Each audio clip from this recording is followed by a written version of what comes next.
Eh, Bismillahirrahmanirrahim. Assalamualaikum warahmatullahi wabarakatuh. Kami dari kelompok 5 akan memaparkan materi tentang peningkatan kualitas pembelajaran perspektif global melalui pembelajaran berbasis PBL dan PJBL.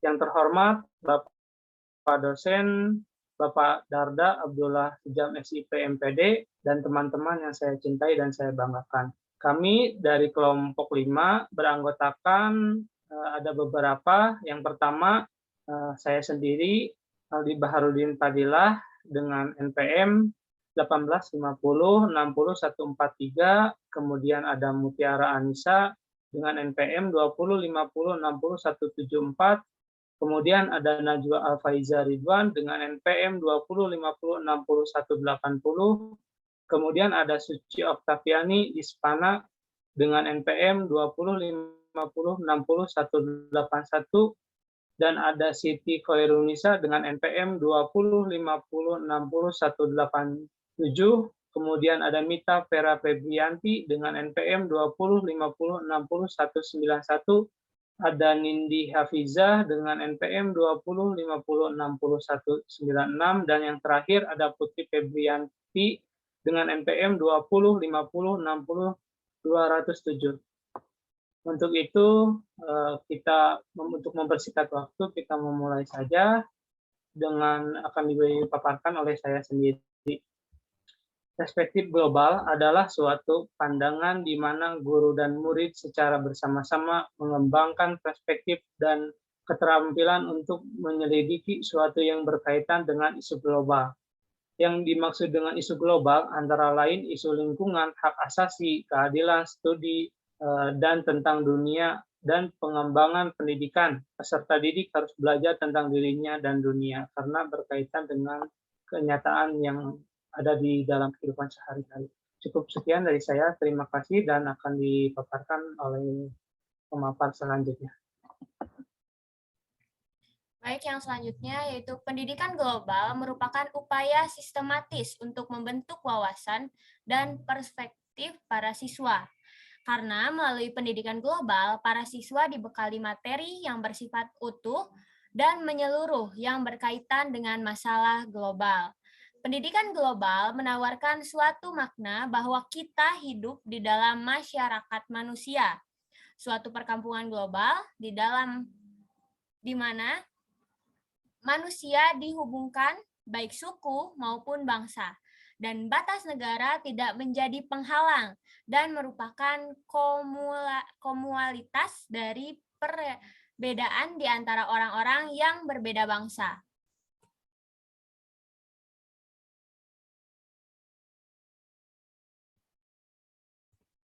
Pendidikan global mempersiapkan masa depan siswa dengan memberikan keterampilan analisis dan evaluasi yang luas. Keterampilan ini akan membekali siswa untuk memahami dan memberi reaksi terhadap isu internasional dan antar budaya. Pendidikan global juga mengenalkan siswa dengan berbagai strategi untuk berperan serta secara lokal, nasional, dan internasional. Mata pelajaran harus menyajikan informasi yang relevan untuk meningkatkan kemampuan terlibat dalam pencatatan kebijakan publik. Oleh karena itu, pendidikan global mengaitkan isu global dengan kepentingan lokal.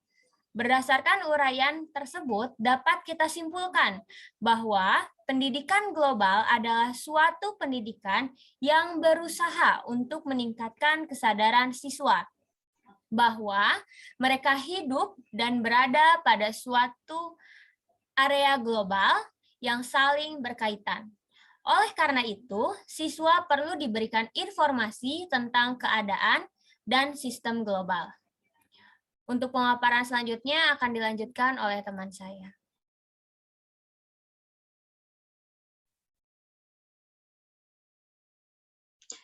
Baik, selanjutnya ada PBL atau pembelajaran berbasis masalah, yaitu metode belajar dengan fokus pemecahan masalah yang nyata, proses di mana peserta didik melaksanakan kerja kelompok, umpan balik, diskusi yang dapat berfungsi sebagai batu loncatan untuk investigasi penyelidikan dan laporan akhir. Dengan demikian, peserta didik didorong untuk lebih aktif terlibat dalam materi pembelajaran dan mengembangkan keterampilan berpikir kritis. Selanjutnya ada kelebihan PBL, yaitu yang pertama, menantang kemampuan siswa serta memberikan kepuasan untuk menemukan pengetahuan baru bagi siswa. Yang kedua, ada meningkatkan motivasi dan aktivitas pembelajaran siswa. Yang ketiga, ada membantu siswa dalam mentransfer pengetahuan siswa untuk memahami masalah dunia nyata. Yang keempat, ada membantu siswa untuk mengembangkan pengetahuan barunya dan bertanggung jawab dalam pembelajaran yang mereka lakukan. Yang kelima, ada mengembangkan kemampuan siswa untuk berpikir kritis dan mengembangkan kemampuan mereka untuk menyesuaikan dengan pengetahuan baru. Yang keenam, ada memberikan kesempatan bagi siswa untuk mengaplikasikan pengetahuan yang mereka miliki dalam dunia nyata. Yang ketujuh, ada mengembangkan minat siswa untuk secara terus-menerus belajar, sekalipun belajar pada pendidikan formal telah berakhir. Yang kedelapan, ada memudahkan siswa dalam menguasai konsep-konsep yang dipelajari guna memecahkan masalah dunia nyata. Sekian dari saya, selanjutnya akan dijelaskan oleh rekan saya.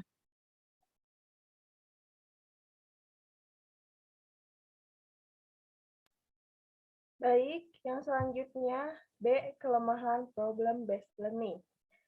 Yang pertama, kesulitan memecahkan persoalan manakala siswa tidak memiliki minat atau tidak memiliki kepercayaan bahwa masalah tersebut bisa dipecahkan. Yang kedua, waktu yang dibutuhkan untuk melakukan persiapan agar model pembelajaran ini cukup lama. Yang ketiga, jika tidak diberikan pemahaman dan alasan yang tepat, kenapa mereka harus berupaya untuk memecahkan masalah yang sedang dipelajari, maka mereka tidak akan belajar apa yang mereka ingin pelajari. Yang selanjutnya ada ciri-ciri dari model problem-based learning. Yang pertama, kegiatan belajar mengajar dengan model problem-based learning dimulai dengan pemberian sebuah masalah. Yang kedua, masalah yang disajikan berkaitan dengan kehidupan nyata para siswa. Yang ketiga, mengorganisasikan pembahasan seputar disiplin ilmu. Yang keempat, siswa diberikan tanggung jawab yang maksimal dalam membentuk maupun menjalankan proses belajar secara langsung. Yang kelima, siswa dibentuk menjadi beberapa kelompok kecil. Dan yang keenam, siswa dituntut untuk mendemonstrasikan produk atau kinerja yang telah mereka pelajari. Terima kasih. Selanjutnya akan dijelaskan oleh rekan saya.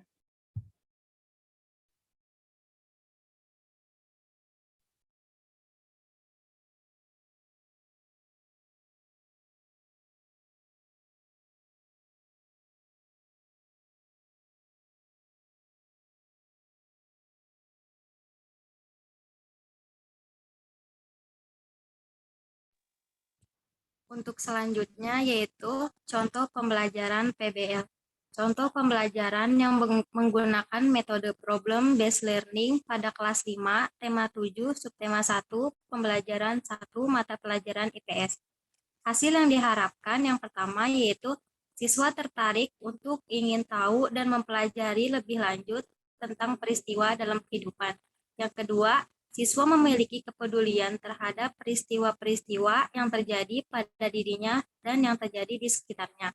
Untuk proses pembelajarannya yang pertama yaitu guru bertanya kepada siswa mengenai masa penjajahan, apa yang kalian ketahui tentang masa penjajahan. Yang kedua, setelah siswa menjawab, guru menjelaskan sedikit mengenai masa penjajahan. Yang ketiga, lalu guru bertanya kembali, apa yang bangsa Indonesia rasakan saat dijajah. Yang keempat, setelah siswa menjawab, lalu guru bertanya kembali, mengapa bangsa Eropa melakukan penjajahan di Indonesia.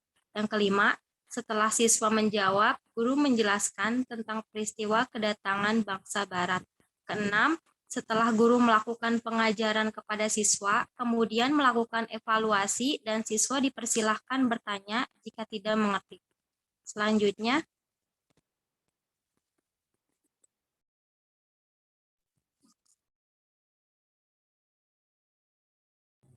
yang kedua yaitu PJBL atau Project Based Learning. Project Based Learning atau pembelajaran berbasis proyek adalah salah satu model pembelajaran yang menggunakan proyek atau kegiatan nyata sebagai inti pembelajaran. Dalam pembelajaran Project Based Learning, peserta didik akan melakukan eksplorasi, penilaian, interpretasi, sintesis, dan pengolahan informasi lainnya untuk menghasilkan berbagai.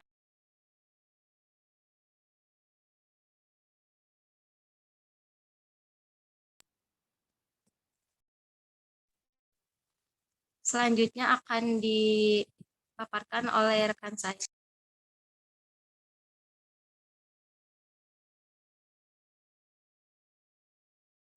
Baik, terima kasih. Selanjutnya saya akan menjelaskan tentang kelebihan project-based learning.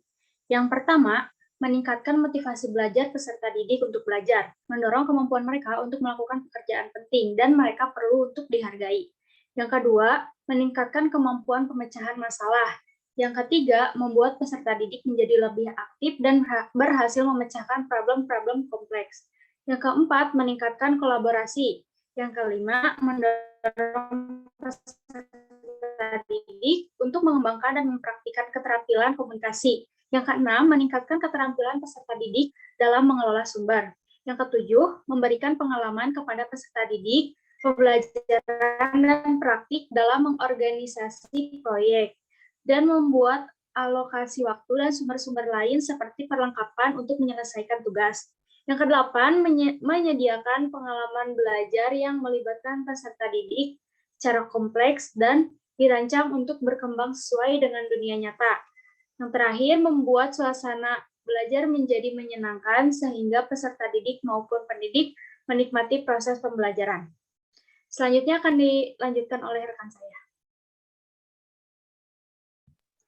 Baiklah, terima kasih. Selanjutnya saya akan membahas tentang kelemahan project-based learning. Yang pertama, pembelajaran berbasis proyek memerlukan banyak waktu yang harus disediakan untuk menyelesaikan permasalahan yang kompleks. Yang kedua, banyak orang tua peserta didik yang merasa dirugikan karena menambah biaya untuk memasuki sistem baru.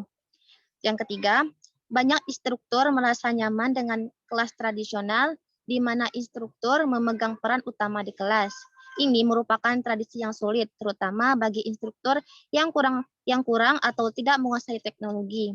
Yang keempat, banyaknya peralatan yang harus disediakan. Oleh karena itu, disarankan untuk menggunakan tim technician dalam pembelajaran. Yang kelima, peserta didik memiliki kelemahan dalam percobaan dan pengumpulan informasi akan mengalami kesulitan. Yang keenam, ada kemungkinan peserta didik yang kurang aktif dalam kerja kelompok. Dan yang terakhir, apabila topik yang akan diberikan pada masing-masing kelompok berbeda, dikhawatirkan peserta didik tidak memahami topik secara keseluruhan. Sekian dari saya, selanjutnya akan dibahas oleh rekan saya.